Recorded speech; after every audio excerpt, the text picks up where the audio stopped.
So we jumped ahead a little bit, and I've already routed out the groove in the end here. This was just a simple bit of maths. So the bit we wanted to use was a 6mm bit. The total width was 14mm. That left us 8mm in total, 6 from 14. So that left us, divided by 2, 4mm either side. Very simple. It's just the guide and the 6mm bit on the router. The only downside is you have to be so careful when doing this, because it's such a thin wall. And what we've ended up with is just a little bit here where it's all gone to cock.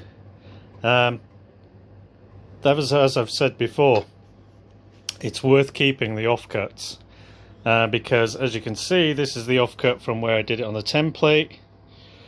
So the grain on here is gonna match up on here.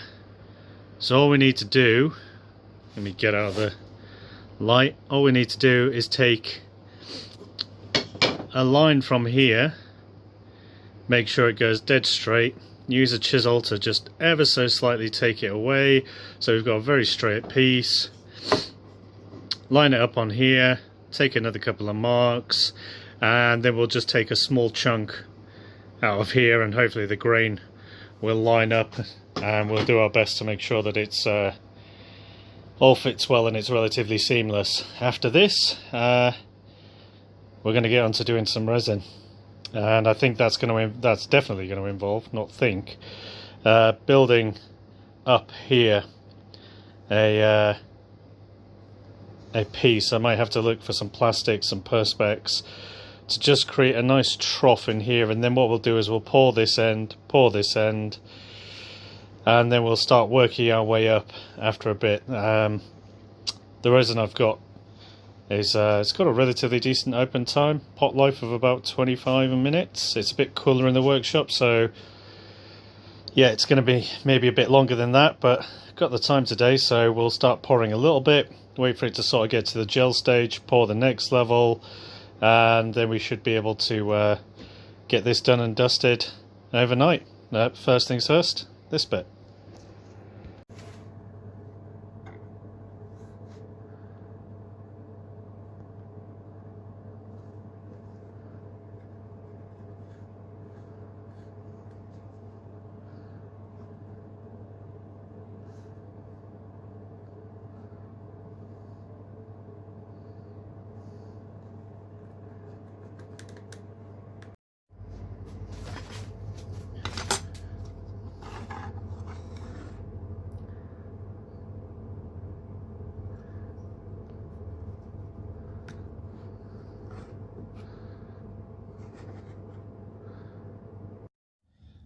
While we're waiting for that end piece to glue up, what I've decided to do is take a little bit of maple and cut it down roughly to size to make these accent points.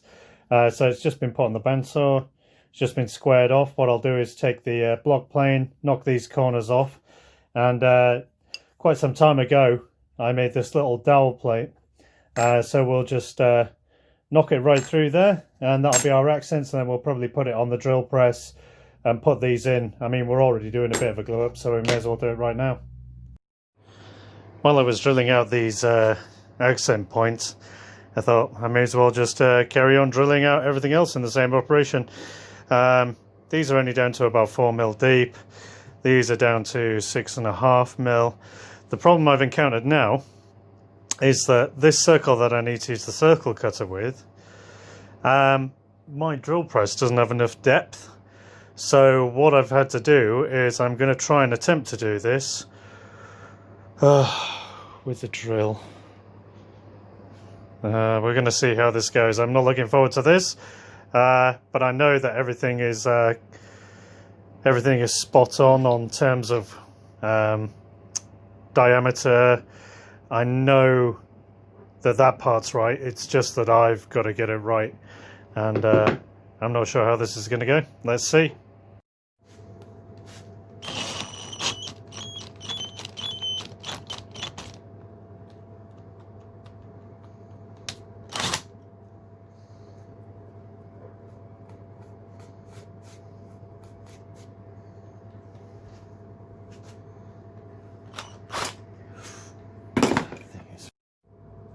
This thing is lethal.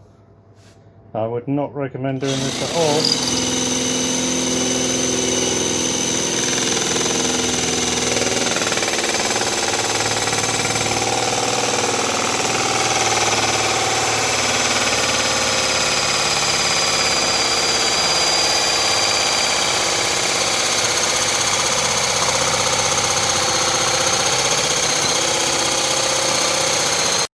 Yeah, definitely would not recommend doing that by hand. That is dicey as. Remember earlier I said that we're probably going to have to take some artistic license with this because we need to cover this hole up. It's pretty unsightly, so it's not that far out of the circumference of the circle, so we're just going to move it back a couple of mil, and that should encompass this area here, and it'll hide it up later. So having moved this back, this is going to actually be 6 mil further back. There's a little bit of tear out here that I don't think I can disguise even once it's filled, so definitely going to have to move it back this 6 mil to encompass this. Again, because this is near the centre, I can't do it on the drill press, so it's going to have to be done by hand. Right, we're all clamped up. Let's give this a shot.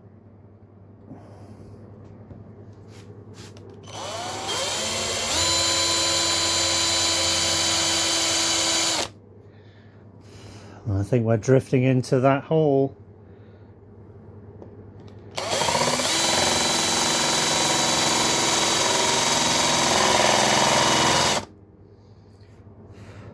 No, we're okay.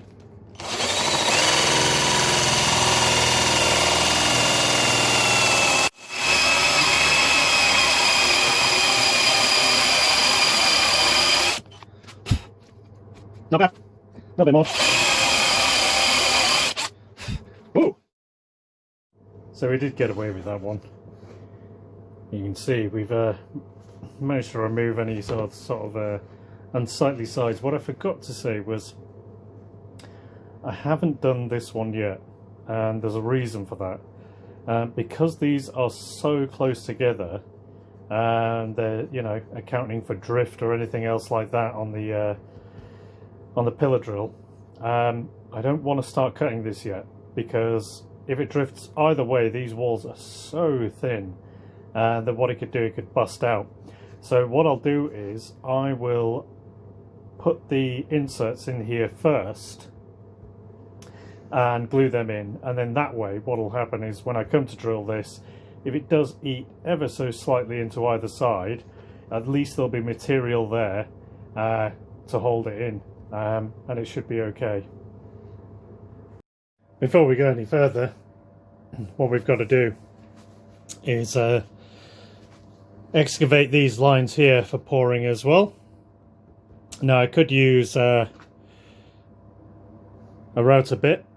The trouble is that the setup that I have to do in order to keep that stable is going to be a lot more heavy duty than using one of these small spiral bits for the Dremel. I have a really basic kind of router setup for the Dremel. This is something that came with it years ago. What we need to do though is put the bit into the Dremel and find out what the distance is between the center to the edge, and then I can cast a line off here and offset it that amount. I've got a nice bit of planed oak here that I'll use as a straight edge. I've already checked it, so I know it's straight, and then I can just clamp it down and work my way really slowly. The Dremel does give me a lot more control than using the router. If I tilt or rock with the router, I'm going to know about it real quick. If I do it with a Dremel, it's not going to be so bad. It's lightweight enough that I can keep it steady. So what we'll do now is I'll use a metal straight edge and a Stanley just to make sure that these grooves are cut in properly. And then we'll set it all up and get it running and have a crack. So we've marked a through line and we've offset that. The maths was basically from one side of the bit to the outer rim was 31 millimeters. The actual bit is 2.5 millimeters. So then half the 2.5 millimeters to get 1.25 mil. to make the radius. Receives us 29.75 mil, which, let's be honest, we're working with wood, so 0.75 of a mil. It's going to be a little tricky because essentially your own eyesight, when you're marking this out, and you've got the line of the width of the pencil line as well. So when it comes to putting this down, it's all down to you. You know, whether you can follow the line correctly, how much you are over here versus over here. You know, you're probably off by a gnat's width on one end, by another by the other end, but it's not really going to matter too much. I mean, as long as we're sort of on this line, we can kind of clean it up later with a bit of sandpaper. All I've done to hold it in and clamp it is just a bit of hot glue, and that should hold it steady enough for while we're doing it. Okay, so let's crack on.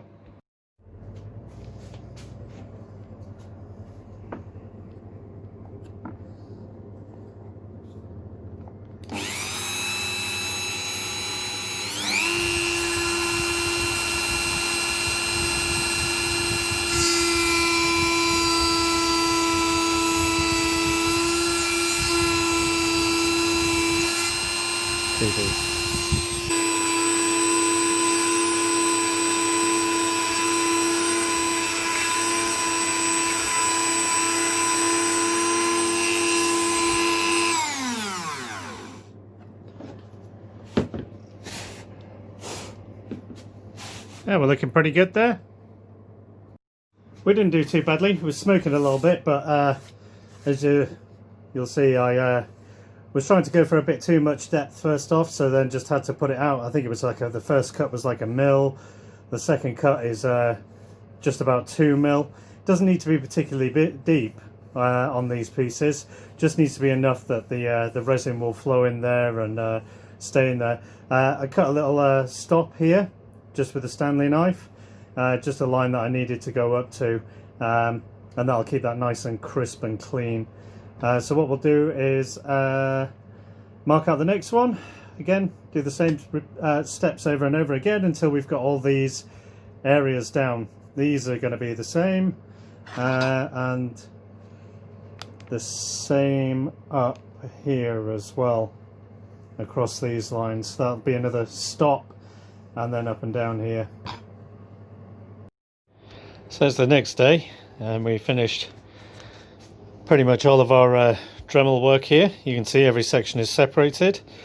I had a little think overnight, and I think what I'm going to do is extend these lines out, and I'm going to inlay some purple heart in here to kind of match the front and the back.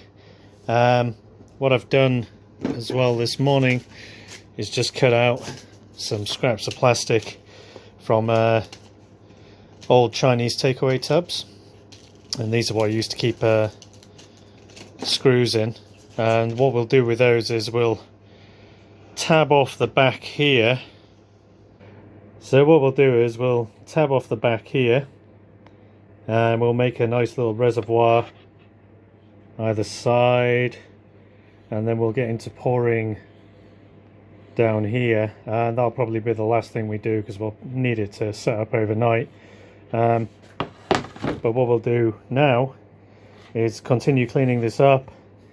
I'll get this area done. We'll get some purple heart strips done for here. We'll probably set those in, set these accents in, and we'll set these 5 in first before we do this area here. And like I said, the last thing will be the pour tonight. So let's crack on. Using some spare bits of plastic, we've got a monstrosity cobbled together. What we're going to do now is get this resin mixed up. We're going to use some of this, some royal blue powdered pearl pigment, and we're also going to throw in a little bit of white pearl as well, just a small amount. These resins I use, pretty good. They're from a company called MB Fiberglass. This one's mixed at a ratio of 100 to 120, so there's a little bit of maths that has to go into it, but not that difficult. The good thing about this stuff is that it's It's got a pot life of between 23 and 27 minutes, I think they say on their website, and it's cured, in inverted commas, in 2 to 4 hours, and it's fully cured between 12 and 24 hours. It's pretty good stuff. I've used it in a couple of other little bits.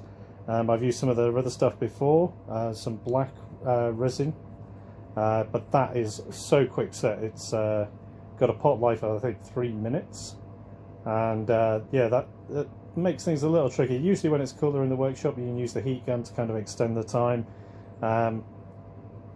Swings and roundabouts as to whether it speeds processes up. So what we'll do is get this stuff mixed up, and then we'll pour it into our abomination. Here's the abomination. We've got the hot glue gun on standby just in case, so what we'll do is slowly pour this in and see if there's any leaks, see whether I've done enough. Hopefully I have, because otherwise it's going to be panic stations. So this is the colour we've got so far, and we'll give it a pour. Let's see what happens.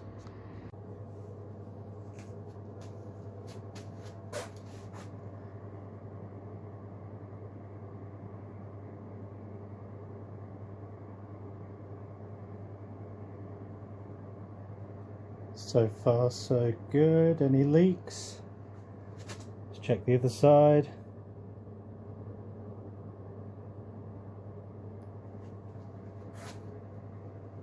Seems to be holding up. Oh, got a little bit of leakage there.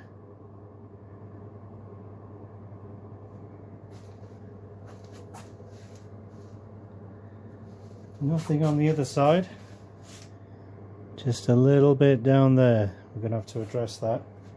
I'll pour the other side first and keep checking. Just look at this mess. Right down here. Had to scoop it out of these areas. It's on the floor. And that's what you get for using a really crappy system to try and contain it all. There is a shed ton of hot glue, a bit of tilting, everything I can do just to try and stop this stuff running away. Yeah, definitely lessons learned.